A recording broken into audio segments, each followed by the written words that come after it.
Di wilayah utara Tanzania yang terpencil, terletak di antara lembah Rif Besar dan lanskip gunung berapi Afrika Timur, terdapat sebuah tasik yang tiada tandingannya di dunia. Inilah Tasik Natron, sebuah tempat yang indah tetapi menggerunkan. Sebuah tasik yang begitu ekstrim sehingga ia digelar gerbang ke neraka. Tetapi apakah yang menjadikan tasik ini begitu berbahaya? Kenapa ia mengubah haiwan menjadi batu? Dan apakah rahsia yang tersembunyi di bawah airnya yang berwarna merah darah? Astrolab membawa anda Tasik Natron. Assalamualaikum dan salam angkasa dari Astrolab. Sekilas fakta, Tasik Natron terletak di lembah Rif Afrika Timur berhampiran sempadan Tanzania, Kenya di koordinat 2.3 darjah selatan dan 36 darjah timur. Ia meliputi kawasan seluas kira-kira 1040 km persegi dengan kedalaman purata kurang daripada 3 meter. Airnya yang cetek dan berkadar garam tinggi dipenuhi oleh mata air panas yang kaya dengan mineral serta sungai Iwaso Eng Iro. Tasik ini terletak pada ketinggian 600 meter dari permukaan laut dengan panjang kira-kira 50 hingga 60 km dan lebar 22 km. Batuan dasar sekitarnya terdiri daripada lava trakit alkali yang kaya natrium yang terbentuk semasa zaman Pleistosen. Landscape di sekitarnya dicirikan oleh kawasan tandus, gersang dan bergunung berapi. Gunung berapi aktif El Doinyo Lengai atau yang dipanggil Gunung Tuhan dalam bahasa Masai terletak di selatan Tasik. Ia merupakan satu-satunya gunung berapi aktif di dunia yang mengeluarkan lava natrokarbonatit yang dipercayai menyumbang kepada komposisi kimia luar biasa Tasik ini. Tasik Natron dianggarkan berusia sekitar 1.5 juta tahun. Ia terbentuk hasil daripada aktiviti tektonik yang sama yang membentuk dataran tinggi Ngororo dan Gunung Kelai. Bentuk tasik ini telah berubah secara signifikan sejak pembentukannya. Sebahagian besarnya disebabkan oleh aktiviti gunung berapi yang berkaitan dengan pembentukan El Doinyo Lengai di sebelah selatannya. Walaupun masyarakat Masai telah mendiami kawasan sekitar Tasik Natron selama berabad-abad, tasik ini mula mendapat perhatian dunia melalui laporan penjelajah Eropah pada akhir abad ke-19. Kajian saintifik kemudiannya mendedahkan sifat luar biasa tasik ini, termasuk penemuan mengejutkan oleh jurugambar moden yang menemui bangkai burung dan kelawar yang diawet secara semula jadi di sepanjang tepian tasik. Tahap kealkalian tasik ini telah meningkat secara drastik sepanjang ribuan tahun, sebahagiannya kerana kandungan garam yang tinggi dari abu dan endapan lava dari lengai, dan sebahagiannya kerana penyejatan adalah satu-satunya cara air keluar dari tasik ini. Keunikan dan bahaya Tasik Natron berpunca daripada komposisi kimianya. Air tasik ini mempunyai suhu yang boleh mencecah lebih 60 darjah Celsius dan tahap kealkalian setinggi pH 10.5 menjadikannya hampir sekuat amonia. Kandungan natron yang tinggi iaitu gabungan natrium karbonat dan bikarbonat menjadikan persekitarannya sangat menghakis. Haiwan yang tersilap masuk ke dalam airnya akan mengalami kerengsaan kulit dan mata sebelum akhirnya mati. Setelah bangkai mereka terapung dan terdedah kepada udara panas kering Tanzania, proses pengawetan semula jadi bermula, menghasilkan jasad-jasad yang kelihatan seperti patung batu. Apa akan terjadi jika anda mandi di sini? Berenang di Tasik Natron adalah sangat berbahaya dan tidak disyorkan. Air yang sangat beralkali akan menyebabkan sensasi pedih atau terbakar pada kulit. Kesan berendam dalam air Tasik Natron berlaku dengan cepat. Dalam tempoh 0 hingga 10 saat, kulit terasa pedih seperti terkena sabun kuat. Dalam 30 saat pertama, mata mulai pedih dan kabur jika terkena percikan. Dalam masa 2 minit, luka terbuka akan berdarah akibat hakisan kimia. 5 minit seterusnya akan berlaku risiko hypernatremia iaitu keracunan sodium yang boleh mengakibatkan sawan atau koma. Suhu tinggi tasik akan memburukkan lagi ketidakselesaan, berpotensi menyebabkan luka terbakar. Dasar tasik yang licin dan tidak rata juga menimbulkan bahaya fizikal. Burung flamingo telah berevolusi dengan kulit yang keras pada kaki mereka untuk menahan air garam, tetapi manusia tidak mempunyai penyesuaian ini. Tidak banyak laporan tentang manusia yang mati di Tasik Natron. idea bahawa orang bertukar menjadi batu atau mati serta-merta setelah terjatuh ke dalam tasik adalah lebih kepada mitos berbanding realiti. Walau bagaimanapun, pada tahun 2018 seorang pelancong Jerman dilaporkan hilang setelah cuba mengambil foto dekat tepi tasik. Mayatnya tidak benar ditemui, dipercayai tenggelam dalam lumpur alkali. Kenapa air tasik ini berwarna merah? Salah satu ciri paling menonjol tasik natron ialah warnanya yang merah darah. Fenomena ini berpunca daripada kehadiran mikroorganisma halofilik iaitu pencinta garam, terutamanya cyanobacteria. Bakteria ini menghasilkan pigmen merah yang mencemarkan air tasik, mencipta pemandangan yang kelihatan seolah-olah tasik ini berdenyut dengan kehidupan misteri. Warna tasik boleh berubah bergantung pada musim, daripada merah terang kepada jingga dan kadangkala coklat gelap. Permukaan tasik yang sangat memantulkan cahaya matahari dipercayai mengelirukan burung dan menyebabkan mereka terhempas ke dalam air. Walaupun terkenal sebagai tasik beracun, tasik natron sebenarnya adalah tempat pembiakan utama bagi flamingo kecil Afrika. Hampir 75% daripada flamingo kecil dunia dilahirkan di tasik natron dengan jumlah kira-kira 2.5 juta burung. Burung-burung ini memanfaatkan keadaan ekstrim tasik yang menghalang pemangsa daripada mendekati sarang mereka.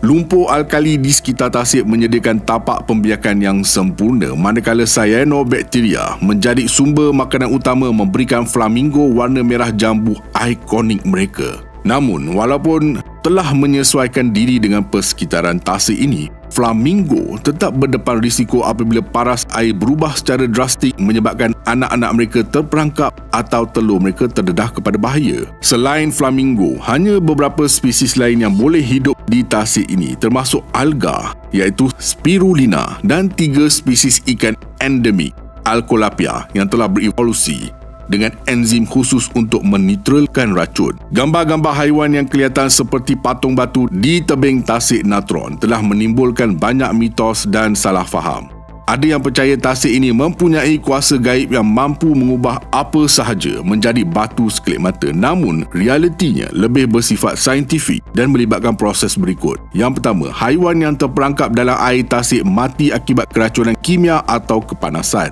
Yang kedua, mineral natron iaitu campuran sodium karbonat dan bikarbonat dalam air menyaluti bangkai mengawetnya seperti mumia. Dan yang ketiga, suhu tinggi dan angin kering mempercepat pengeringan, meninggalkan rangka yang diselaputi kerak garam. Selari dengan garis peredaran masa, angin kering dan panas terik matahari Afrika melengkapkan proses ini, menghasilkan patung-patung semula jadi yang kelihatan menakjubkan tetapi menyeramkan pada masa yang sama. Proses ini serupa dengan teknik pengawetan mumia Mesir Purba, menjadikan tasik ini makmal pengawetan semula jadi. Selama berabad-abad, suku Masa yang tinggal berhampiran tasik natron mempunyai kepercayaan mereka sendiri tentang tasik ini. Ada yang mendakwa ia adalah tempat suci yang dihuni roh, memberi amaran kepada sesiapa sahaja supaya tidak menghampirinya. Yang lain pula melihatnya sebagai pelindung semula jadi yang menjaga tanah mereka daripada ancaman luar. Mereka juga mengutip garam natron untuk mengawet daging dan membuat sabuk. Sehingga hari ini, tasik ini masih menjadi tempat yang dihormati dan dianggap penuh misteri. Walaupun hujan turun di kawasan tasik natron, sebahagian besar adalah hujan hantu, iaitu hujan yang tersejat sebelum sampai ke permukaan. Di Engaresero, berhampiran tepi tasik, terdapat set tapak kaki fosil tertua yang dikaitkan dengan Homo sapiens, ditinggalkan oleh sekumpulan 18 orang dewasa dan kanak-kanak semasa mereka berjalan melalui lumpur abu gunung berapi 120,000 tahun yang lalu. Permukaan tasik yang memantulkan cahaya dipercayai mengelirukan burung dan menyebabkan mereka terhempas ke dalam air. Hanya 3 spesies ikan Alcolapia boleh hidup di sini. Mereka berevolusi dengan enzim khusus untuk menetralkan racun. Tasik natron bukan sekadar badan air yang berbahaya. Ia adalah peringatan tentang keupayaan alam semula jadi untuk mencipta keindahan dan kehancuran secara serentak. Para saintis dan aktivis pemeliharaan giat berusaha untuk melindungi ekosistem unik tasik ini, terutamanya dalam memastikan kawasan pembiakan flamingo tidak terganggu oleh pembangunan dan perubahan iklim. Tasik Natron diiktiraf sebagai tapak tanah lembap Ramsar yang mempunyai kepentingan antarabangsa pada 2020. Pertubuhan seperti BirdLife International giat memantau populasi flamingo dan menghalang projek industri yang mengancam keseimbangan tasik. Pada 2022, projek pembangunan loji kuasa hidro di Sungai Iwaso Engiro hampir mengeringkan tasik, mengancam populasi flamingo. Projek untuk mengekalkan kestabilan ekosistem dan mengawal aktiviti manusia di sekitar tasik sedang dijalankan. Namun ancaman perubahan iklim dan projek industri masih menjadi cabaran besar. Tasik Natron berdiri sebagai salah satu keajaiban semula jadi paling enigmatik di dunia. Sebuah tempat di mana kehidupan dan kematian berputar dalam kitaran yang tidak berkesudahan. Airnya yang merah darah, bangkai haiwan yang membatu dan suhu yang membakar menjadikannya simbol kehebatan alam semula jadi. Satu peringatan bahawa masih ada tempat di bumi ini yang menentang logik dan pemahaman manusia. Dari mumia semula jadi hinggalah tarian flamingo merah jambu, tasik ini mengingatkan kita bahawa kehidupan sentiasa menempa jalan di persekitaran paling ekstrim. Sama ada dilihat sebagai gerbang ke alam lain atau sekadar fenomena saintifik luar biasa, satu perkara yang pasti, Tasik Natron akan terus memikat dan menakutkan mereka yang berani menghampirinya.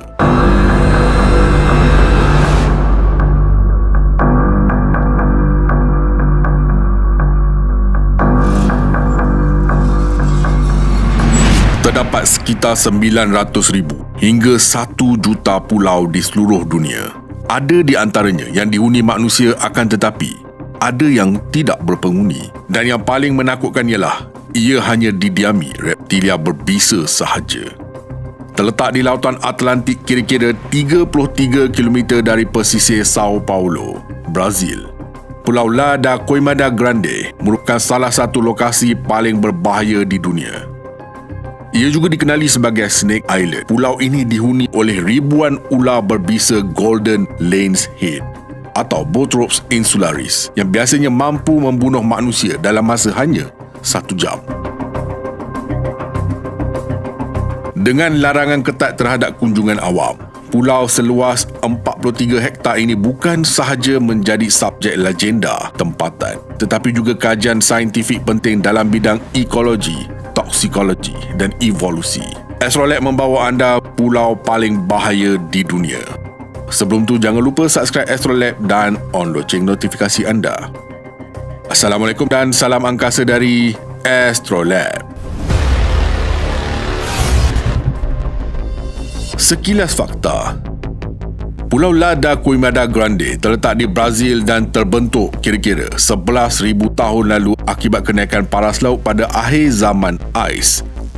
Pemisahan geografi ini mengasingkan populasi ular dari spesies saudaranya di tanah besar Bothrops jararaca dan mencetuskan proses evolusi unik. Topografinya didominasi oleh batuan granitik curam dengan ketinggian maksimum 206 meter, tiada pantai berpasir dan dikelilingi perairan dalam hingga 45 meter.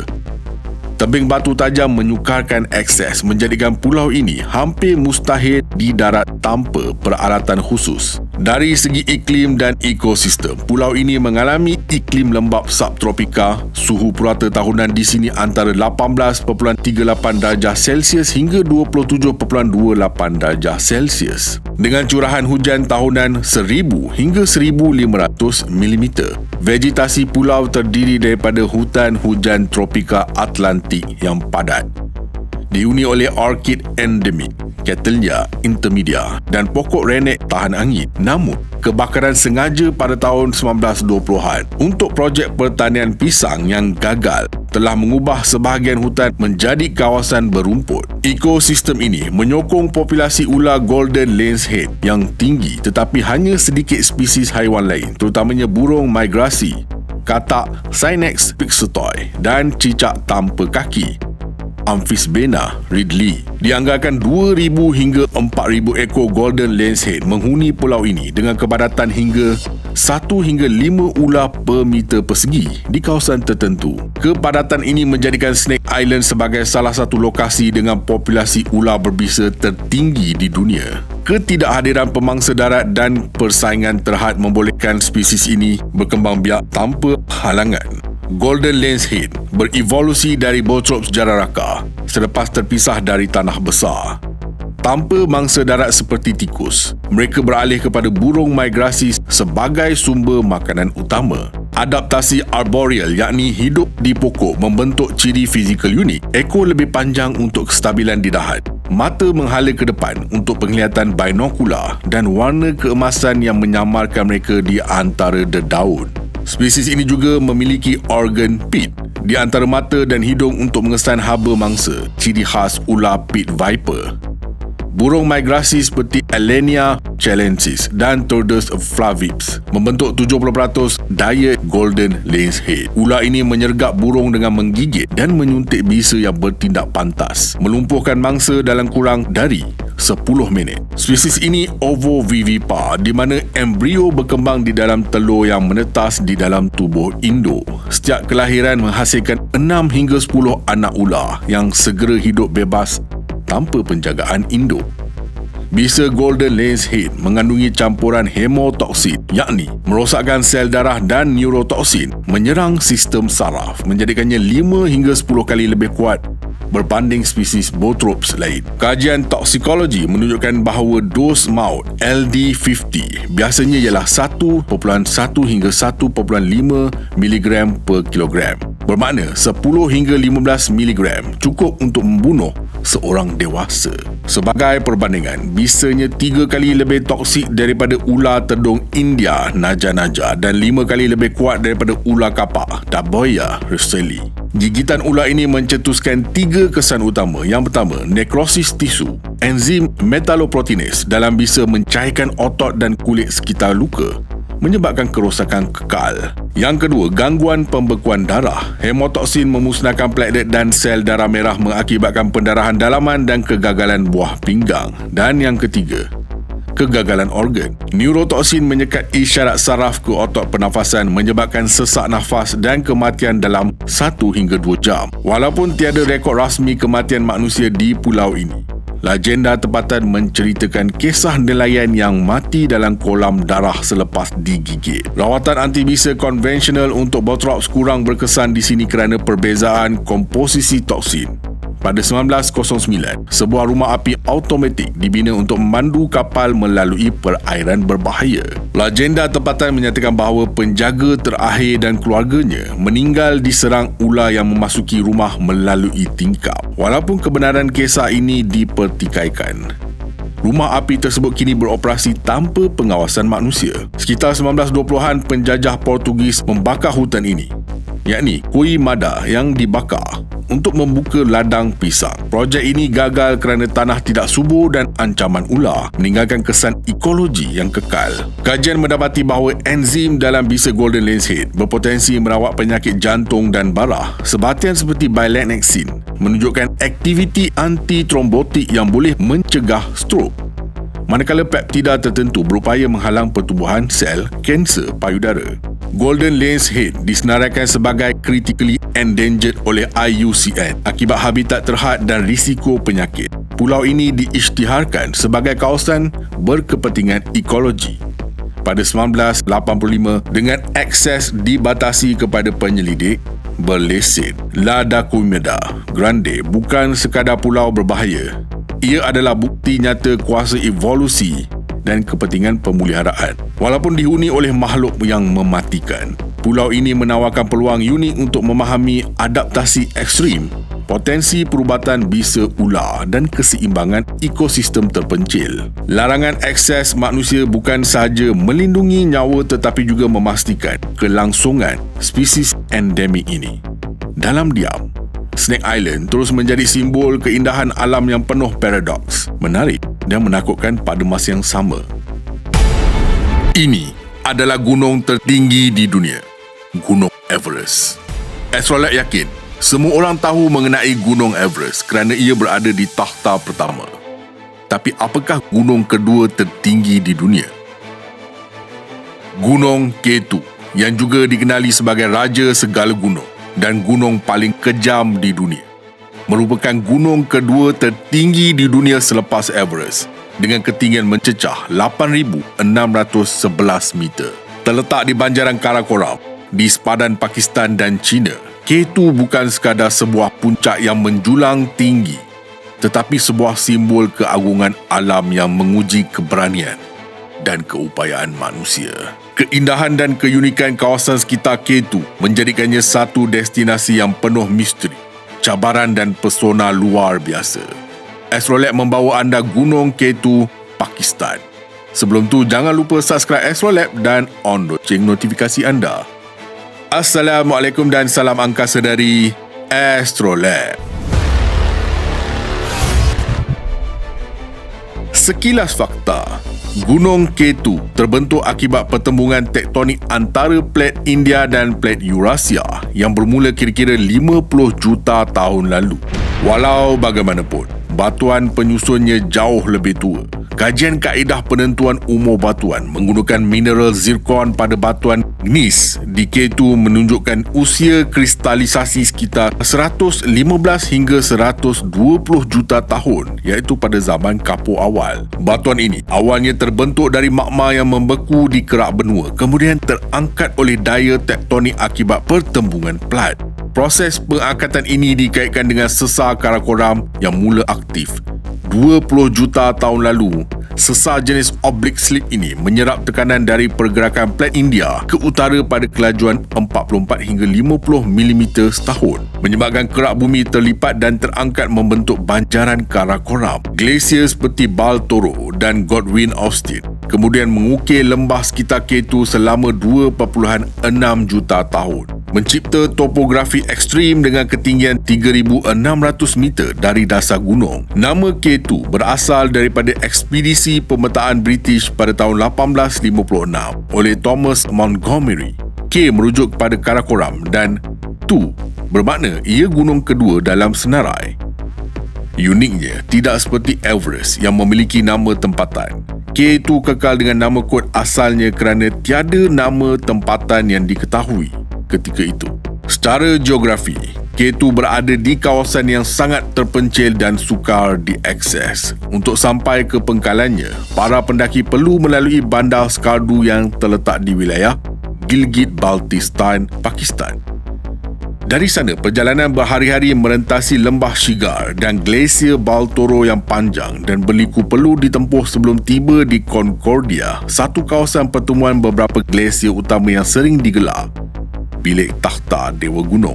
Di sinilah pemandangan K2 yang megah dikelilingi puncak-puncak lain seperti Broad Peak dan Gesherbrum benar-benar mengagumkan sesiapa sahaja yang memandang.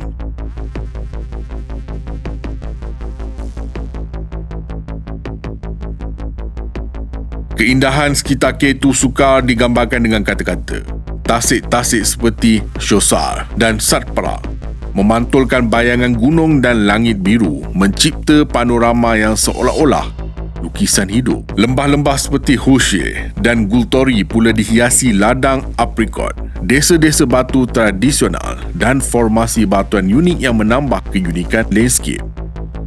Tidak kurang juga, kawasan sekitar K2 menjadi habitat kepada haiwan liar seperti beruang coklat Himalaya, harimau salji dan kambing ibex yang hanya dapat ditemui di kawasan pergunungan tinggi.